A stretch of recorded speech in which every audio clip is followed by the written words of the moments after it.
Hello, History 362. So today we're going to be talking about the ongoing struggles and strife of the successors. But our focus today is going to be on the next generation. I mean, one thing about the civil wars, about the kind of this period of disorder, is it lasts darn near 50 years.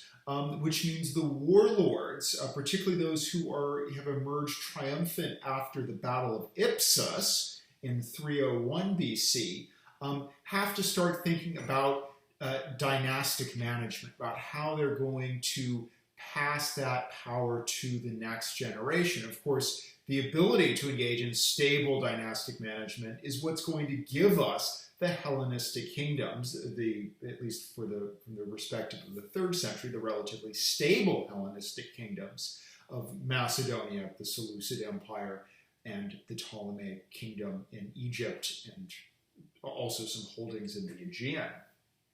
Now, what's notable is that some of those warlords, still standing after the Battle of Ipsus, fail at this. It's not guaranteed that even a successful warlord who survived the first decades after the death of Alexander is going to manage to pass their power, their soldiers, their wealth, their military position on to a son.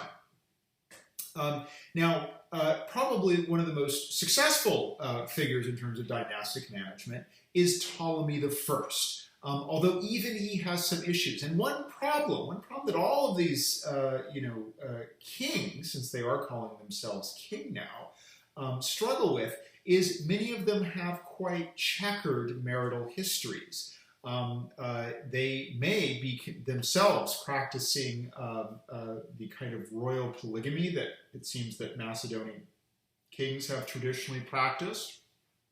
But they also, as their alliances have shifted, have tended to shift and swap wives. So many of them have been married to successive wives that represent successive political alliances. And Ptolemy represents this. So he is initially married to the daughter of Antipater, when Antipater is the regent. The woman's name is Eurydice. There are several women named Eurydice. You also remember that Eurydice is the wife of Philip III Aridaeus, who's killed by Olympias. But this Eurydice, the daughter of Antipater, has 3 sons, and as the political winds shift, Ptolemy repudiates Eurydice and those sons and takes a second wife, Berenice. With her, he has the man who will eventually be his heir, Ptolemy II. On one hand, it's a pretty stable succession. Ptolemy I dies, having managed in his old age to write a history of Alexander the Great that becomes one of our key sources for the campaigns of Alexander, one of Arrian's key sources at least. And in 285, Ptolemy II assumes the throne of Egypt. He nonetheless does need to liquidate several of his brothers and drive off the third, Ptolemy Coronis. So even with the succession, there is now one of these sort of repudiated sons of Ptolemy wandering the Mediterranean thinking he too should be king. But nonetheless, the Ptolemaic dynasty sees a stable and relatively successful succession. Let's actually shift up to Cassander, to Macedonia. Cassander who does manage to pass the kingship to his sons, but his sons prove somewhat inadequate to the task. The oldest and probably maybe the most capable, a guy named Philip, dies of natural causes, and then the 2 younger sons start fighting amongst themselves.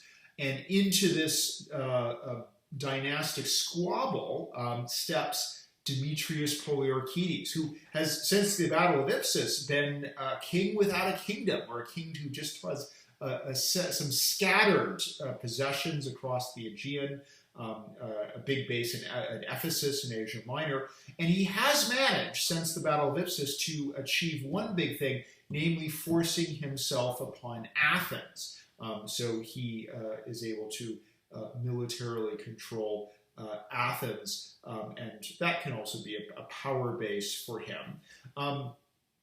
But he's kind of this warlord who doesn't really have a firm territorial center, and so he initially intervenes in this squabble, but proceeds to defeat one brother and then kill the other, and essentially stages a coup to become the new king of Macedonia. So while Cassander had managed to be the king of Macedonia, his dynasty is short-lived. Now Demetrius Poliorcetes is king of Macedonia from 294 going forward. But notably, his position in Macedonia is quite unstable. For one thing, he likes to leave Macedonia to campaign in other places around the Aegean, and therefore doesn't always tend to his military position in Macedonia.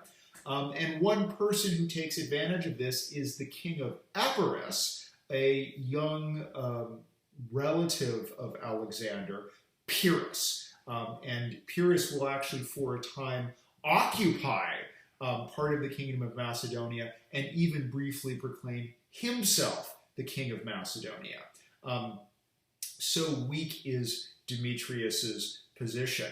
And indeed, Demetrius eventually goes on a foolhardy campaign into Asia Minor, where he's captured by the Seleucids. At this point, it's a little awkward because they've got him. They can throw him in prison. They could kill him if they want to. But the Seleucid king has married his daughter, and what, well, as we'll see, is actually a complicated marital arrangement. And so basically they've got the father-in-law. They say, we can't let him go because he's just going to keep campaigning, rampaging around our territories in Asia Minor. We can't kill him because he's our father-in-law. So they basically put him in a comfortable captivity, and he does them the courtesy of drinking himself to death before things get too awkward. So that's the end of Demetrius Poliorcetes. In theory, we might say, okay, another failure of dynastic management, but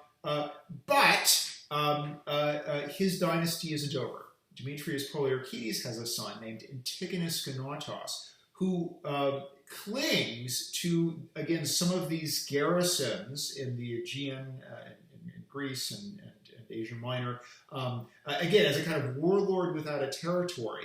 And as we'll see, he will actually be the one who successfully establishes himself in a series of sort of freakish events, and his line will rule Macedonia. But it takes some time. It won't be until 272 that he actually reinstalls himself on the throne. So in terms of dynastic management, Cassander, fail. Demetrius Poliorcetes himself a fail, but as we'll see, he gets lucky in his son. Let's shift over Lysimachus, the king of Thrace, and a minor but important character, even though I've underemphasized him in our narrative, fails at dynastic management. He ultimately executes his son, which means that when he ultimately dies, there's nothing to outlive him.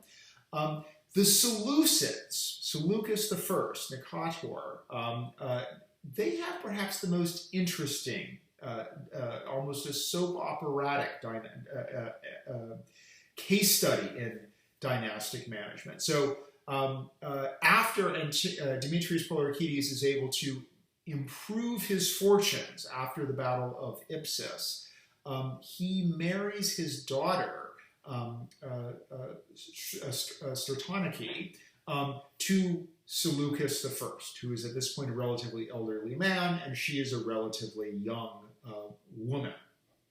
Um, in the court, Antiochus I's son supposedly becomes enamored with Stratonike and is supposedly so lovesick, and this is, again, romantic stories are eventually told about this event, but is so lovesick that he's dying and the doctors don't know why he's dying, and finally one of them gets him to confess, I'm in love with my stepmother, and the doctor therefore convinces Seleucus I to divorce his wife so that she can marry his son. Now, again, we have all these romantic stories. We don't know necessarily the emotional / strategic calculations that go into this. But nonetheless, in an act that is unusual in the time, the father divorces his wife so that she can marry his son. That's why I said, when they capture Demetrius Poliorcetes, whose father-in-law is he? But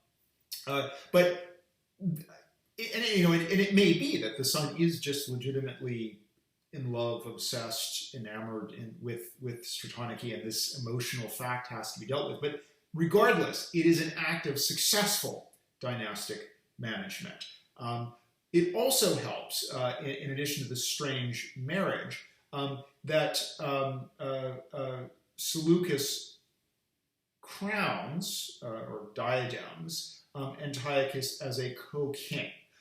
So that means that there's now two kings operating simultaneously. So should, and ultimately when, Seleucus dies, Antiochus is already ruling, already has his hands on the levers of power, so the transition can, in theory, be smooth. Now, the fighting is not yet over, and indeed, Seleucus and Lysimachus, whose power base is in Thrace, but who always has his eyes on Asia Minor, engage in a confrontation. When Lysimachus leads an army invading Asia Minor, there is really the last of the great battles of the successor era is fought at Coropedion in 281. Lysimachus falls fighting, so yet another successor down, with no one to succeed him. Seleucus, therefore, has big plans, because again, the Macedonia itself is kind of vacant. Lysimachus for a while had occupied part of the country, Pyrrhus for a while had occupied part of the country, and with Lysimachus gone, Seleucus says, I'm the most powerful king that's close to Macedonia, I am going to invade. Some of our sources, which again may be sort of romantic in their presentation, suggest that Seleucus actually is homesick for a homeland that he left many, many years ago when he set off with Alexander the Great, and sort of yearns for a homecoming. So in 280, Seleucus lands with his army in Macedonia. It is ready to basically to assume the kingship of Macedonia unopposed. When who should sort of arrive but Ptolemy Keranos? This is the son of Ptolemy from his earlier wife, who has been driven. Ptolemy II has killed both of his brothers. He claims that he wants to speak to Seleucus. And Seleucus agrees to basically on the beach to step aside and have a conversation with Ptolemy Keranos, who murders the old man right there and then. And because he does have these kind of royal connections, proclaims himself the king of Macedonia. So Seleucus is dead. Now here his dynastic management pays off. With his death in this unexpected assassination, the kingship effortlessly passes to Antiochus I. Now Antiochus does face some real challenges. There are some revolts. There's a serious revolt in Syria that he has to deal with. And it does seem that some parts of the Seleucid Empire kind of fission off at this moment, in particular Cappadocia, where a local native dynast reasserts himself as a king, and also in Bithynia, also in Asia Minor, where a local dynasty goes from sort of being sort of just local strong men to being actually a king.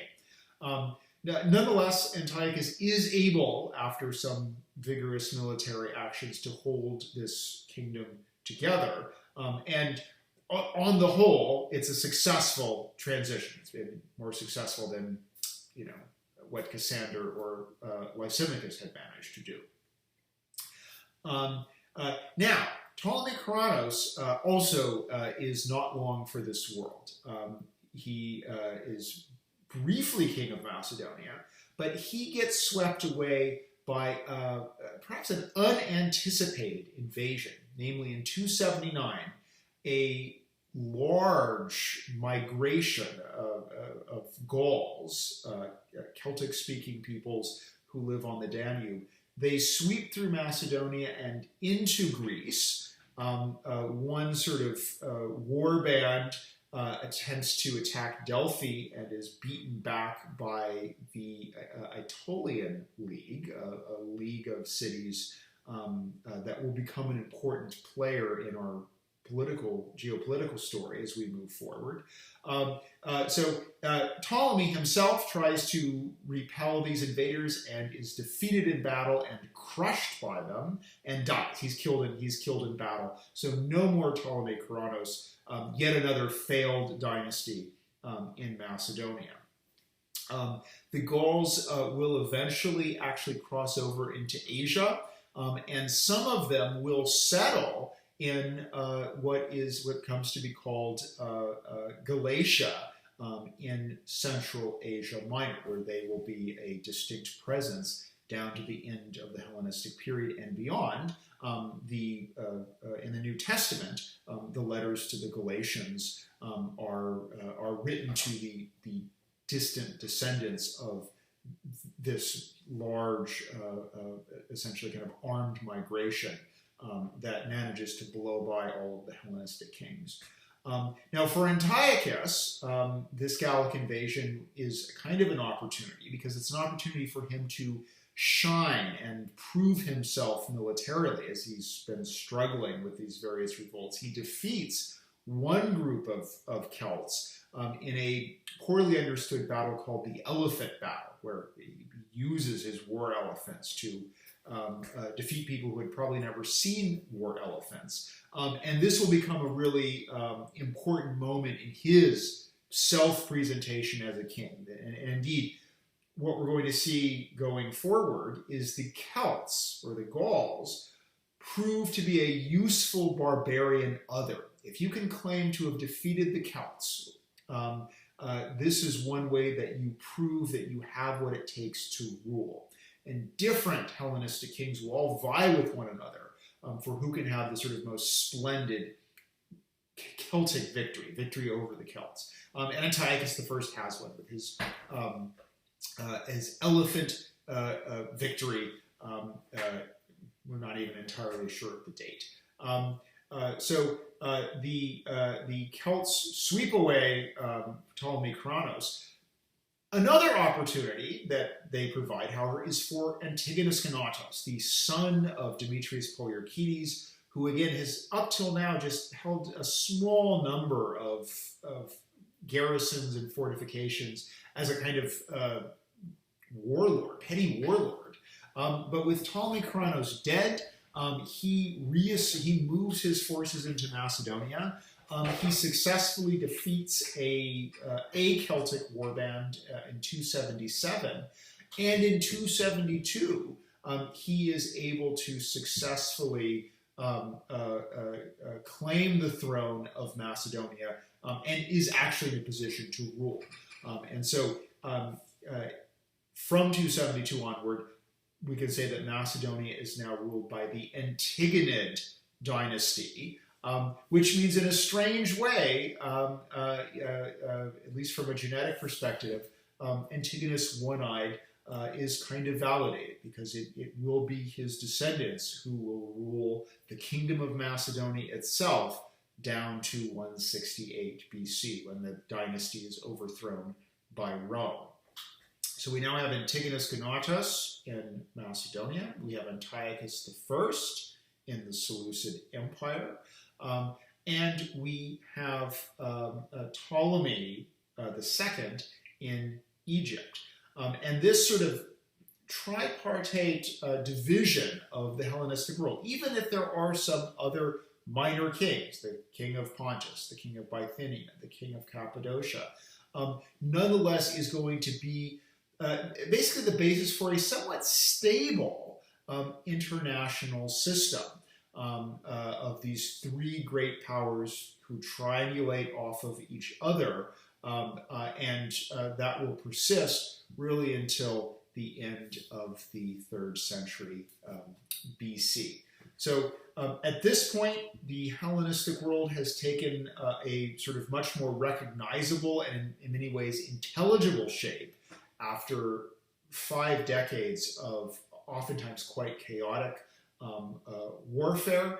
And so next week we'll start thinking about how do the city-states, the polis, how do they fit within this system when we talk about kings and cities. So I'll see you then.